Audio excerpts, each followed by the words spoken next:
Eto, aksidenteng ibon to, tatapon ni Eric. Tatapon na. Nakita ko yung magulang, sabi ko, Dre, akin na lang yan, bubuhayin ko. Nakapag-produce na kagad siya ng dulo.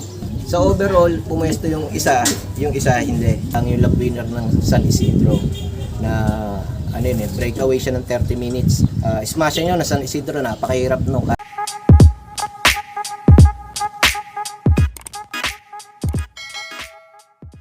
Yon, magandang umaga sa ating lahat mga kalapatids. Yan, nagbabalik ang One Natural Vlogs. And for today's video, nandito naman tayo ngayon sa Marinig, Cabuyao, Laguna. At may nabisita ulit tayong magaling na pigeon panzer. Yan, gusto nyo makilala at makita? Tara, samahan nyo ako. Let's go. Yon, mga kalapatids. Ako nga pala si Michael Pira Flores ng St. Joseph 7, Marinig, Cabuyao, Laguna.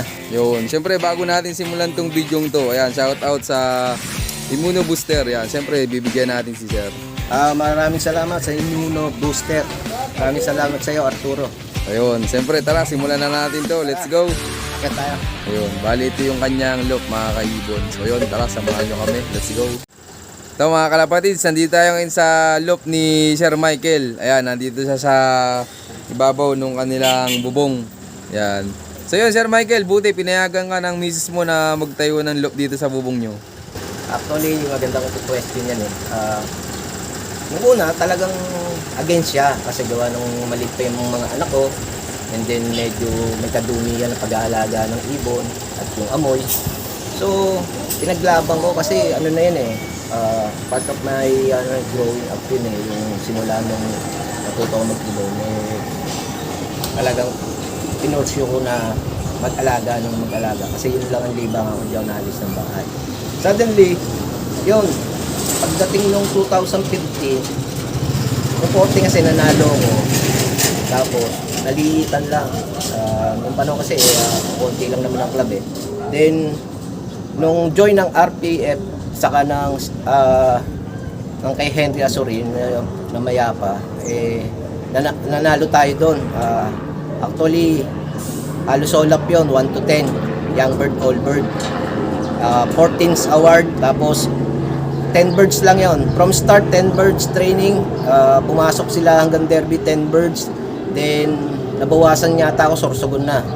2, tapos Allen, 2 uli, tapos Calbayog, 2 uli yata yun. Tapos, the rest, yung 4 na pauwi ko yun. San Francisco time yun nung pali para na yun, kaso kailangan natin na mag-ibang bansa. So, hindi ko na na-load yung San Francisco ko, pero pauwi pa ako ng Tacloban noon. Then, pagbalik ko ng Pinas, nagawa uli ako ng loop. Malaki, nagulat siya, galit na galit. Una kong sabak uli sa pagkakarera sa SSRP, yung pinalad uli. Pagbalik ko, banat uli, first overall. Ang galing. Ayun, tapos yun, medyo natuwa si Mrs. Ni Mrs. kung yan talaga yung gusto mo, suportahan na lang kita kaysa mag-away na lang tayo. Dahil ko wala naman akong ibang hiling sa'yo, kundi itong pag-iibong ko kasi ito lang yung libang ako. Saka hindi naman masama to. Nagkakaedad na rin naman, mas maigi nandito akong mabalik ay sa kung saan mag-inom o anything else. Yun, sabi ni Mrs. sige, bahala ka, suportahan na lang kita. Yun. So, nangyayari, pag mayroong derby, siya nagpipinance. Tinutulungan niya ako para sa entry. Kaya tao ng Diyos yun, nagkasundo na kami. Pero medyo minsan, pag mainit ang ulo, overtime ako dito sa taas.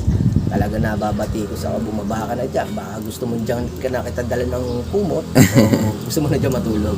Kaya dapat may banding talaga mag-asawa. Pagpapaalam, huwag nyung gagamitin yung oras nyo halos lahat sa pag-iibon. Debate nyo. Kailangan mayroon para sa pamilya, mayroon sa pag-iibon. Saka kung may trabaho kayo, focus nyo yung trabaho na hindi lahat sa ibon. Yun. Sa pag-iibon talaga, Sir, kapag nahilig mo, ang hirap umalis na, Sir, Oo, kumbaga virus to eh. Sa ating mga lalaki na nag-iibon o sa ibang gender, talagang pag pinasok mo yung industry to, pag na-inlove ka, talagang hirap makipag-break. Yun lang masasabi ko, para kang mapoposes talaga sa pag-iibon. So yun, sir, dito po pala may mga napansin ako dito na kalapati mo na mga walang singsing eh. Ano yun, mga stock loop mo, stock bird mo, sir? Actually, Sir. napanood din ako interview. Matalino yung buyer na yun eh. Kasi taga Pampanga yata yung basta parting norte. Pag pumupunta daw siya sa isang loop, ang hinahanap niya yung walang singsing na mukhang breeder. Actually, tama siya. Kasi katulad ko, mostly ang breeder ko, hindi ko sinisingsingan. Unang-una, ang principle ko dyan, hindi ko siya mailaro. Kahit anong ganda niya. Talagang pambreed lang siya. Sa bagay, minsan sir, kapag wala na tayong panglaro, nahugot tayo sir, ano? Saka pag ginagawa mo siyang breeder, medyo bata pa siya, mga overplay siya, hindi siya ini-interest. Possible makauwi pa sa'yo kasi wala siyang singsing. Papabayaan lang siya ng mga fancier na nadayo niya, Yung, na overplayan siya. So, may possible na makabalik sa'yo. Kaya mas maigi pa walang ring, mas ma-safe ang ibon.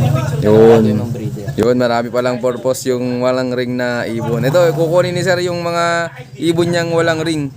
Tatanungin natin kung anong mga na napanalo. Yo, eto nga pala si Anino.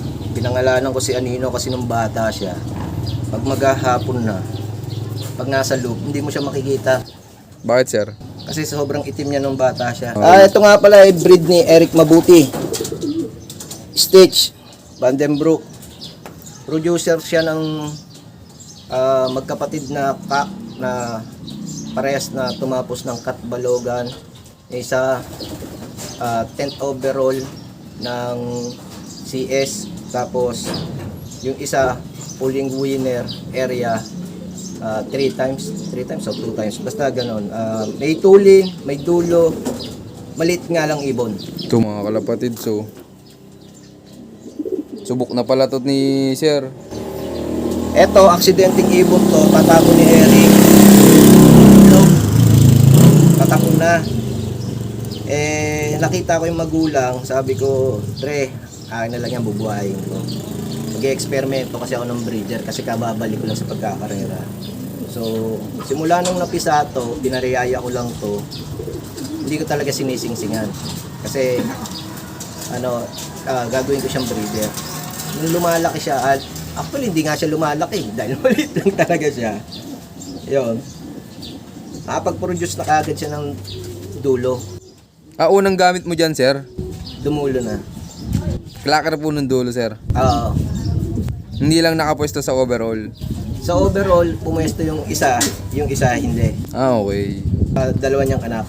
Di bali tatlo yung nilalaro kong anak, yung isa tinigil ko kasi nagkasakit siya. Malapit na mag-derby, nagkasakit siya kaya napatigil. Okay. Kaya nalaro ko yung dalawang barako. Pero hindi sila nestmate, magkasunod siya. Yung para silang tumapos ng Cat Balogan. Galing. May galaw talaga yung ibon. Tapos hanggang ngayon sir, ginagamit mo yung ibon na yan? Oo, ginagamit ko. Kung matatandaan nyo sa mga post ko, si One Eye, ano niya yun? Anak niya din yun. Ito mga kalapatid, so malupit pala to si Anino. Kaso nga lang, talagang nahirapan gawa super smash naman ng norte. Okay, itong breeder na to, hindi siya malaki. Hindi siya ganun kaganda, pero performance ang sumisigaw. Hindi sa itsura. Baka may magtanong dyan na viewers natin sir, mag-out ka ba ng mga magiging anak pa nan? Actually, yung 10th overall nabili na ng taga Santa Rosa. Pagkatapos ng karera, 1 week yata, pinunta na yun dito, binili na. Tapos, yung kapatid, nabili na rin yan, kaya lang hindi pa kami nagsuswap, pineram ko muna siya ng ibang breeder. Kasi nahiya akong ibigay ito, ayaw pang mag-produce, ayaw umitlog eh. Opo. Hindi ko alam kung bakit eh. Pero yun sana ang gusto niya, sabi ko, hindi ko may bibigay yan sa'yo. Ang kuhanin mo na lang yung lap winner ng San Isidro na breakaway siya ng 30 minutes. Ang haba. Oo. Ang sumunod sa akin noon magte 30 minutes nga. Smash nyo na San Isidro, napakahirap no. Kahit yung one loop ng Maynila yata yun, zero clocking. Tapos ang PHA hit, durugan din. Kaya napakahirap nun. Pero para sa akin, buenas na lang yung pagkalap winner ko kasi contender ang ibong ko, 6. Opo. Complete clock, 1-2 ang speed, pinakamababa 1-1. So, ang ko nun, nasa isip ko nun, manalo ng super set. Kaso, sinamampalad, ang umuwi sa akin at nag-lap winner, yung pinakamabagal. Kaya nagtaka na ako kung bakit siya ang nauna. Kinabahan na ako, sabi ko may nangyaring hindi maganda. Yun, super smash pala, tapos dumating ibong ko, cut off na. Nakapagpauwi pa tayo ng 4 nun. Sayang hindi pumarte sa super set, ano sir? Napaka-inayang. Parang ngayon din. Ngayon din ng norte, ganun din na nangyari. May 3 akong ibon, complete clock, maganda yung standing, tapos nag-smash siya, gunaw. Kaya kahit anong ganda ng ibon mo, kahit anong lahi pa yan, pag nature ang kalaban natin, wala tayong magagawa. Ganun talaga ang laban.